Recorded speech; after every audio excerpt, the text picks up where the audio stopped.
কি বিবাদ কোন শত্রু যদি সবসময় ঝগড়া বিবাদ করার জন্য উস্কানি দেয় এবং বাড়ির সামনে এসে জোরে জোরে গালিগালাজ করে, যেন মারামারি করে, এমত অবস্থায় শান্ত থাকা ও পরিস্থিতি মোকাবেলা করার উপায় কি? ভাইরা আমার, দুনিয়ার সবচেয়ে কঠিন কাজগুলোর একটা হলো মাথা ঠান্ডা রাখা, সবর করা, সংযম করা। এটা হলো দুনিয়ার সবচেয়ে কঠিন কাজগুলোর একটা। অনেক লম্বা লম্বা ওয়াজ করাও সহজ, কিন্তু জায়গা মতো সবর করা সহজ না। এই যে প্রশ্ন করেছেন, এরকম পরিস্থিতি আমাদের প্রত্যেকের জীবনে কম বেশি আসে। এমন ভাবে খোঁচাখুচি করতেছে, এমন ভাবে আপনাকে খেপায় তুলতেছে, জেদ সৃষ্টি করার চেষ্টা করতেছে যে টিকে থাকা কঠিন, মেজাজ থাকা কঠিন। কিন্তু আপনি সুচিন্তিত ভাবে আমার কি করা উচিত, চুপ থাকা যদি ভালো হয়, সে যত খেপাক আমি চুপ থাকবো। আর যদি রিয়েক্ট করতে হয়, যতটুকু করলে আমার জন্য কল্যাণ হবে ততটুকু, বেশি করবো না। এই সিদ্ধান্তটা সহজ সিদ্ধান্ত না, অনেক কঠিন সিদ্ধান্ত। এটা সবাই পারে না। দাড়ি রাখা, টুপি পরা, জুব্বা পরা, এমনকি নামাজ কালাম পড়া, এগুলো যত সহজ, সবর করা এত সহজ না। এই জন্য অনেক নামাজি কালাম মানুষে দেখবেন যে পরিস্থিতি যখন খারাপ হয়, দেখা যায় সেরাবেরা অবস্থা হয়ে গেছে,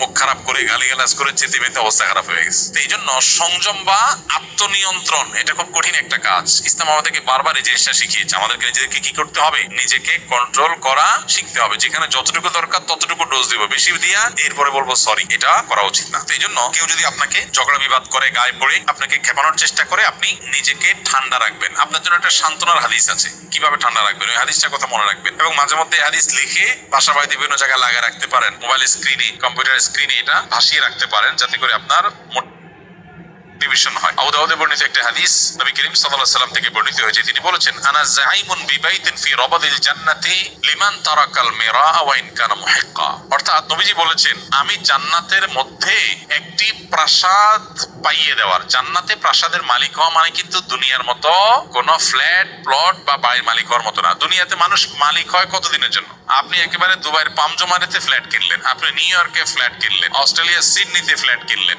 খুব সুন্দর সুন্দর জায়গায় দামি ফ্ল্যাট বাড়ি কিনলেন, কতদিন ভোগ করবেন? 50, 60, 70, 80 বছর, ঠিক না বেঠিক? মালিকানা তো এই পর্যন্তই। এরপরে মালিক হবে কি? ছেলে, বউ, অন্য কেউ। এরপর তো আপনি মালিক না, নাকি? তাহলে দুনিয়ার মালিকানা হলো 60, 70, 80 বছর বয়স পর্যন্ত। তাও তো মানুষ কিনতে কিনতে তো 40, 50 বছর হয়ে যায়। এরপরে মরার বাকি থাকে আর 10, 20 বছর। 10, 20 বছরের জন্য ফ্ল্যাটের মালিক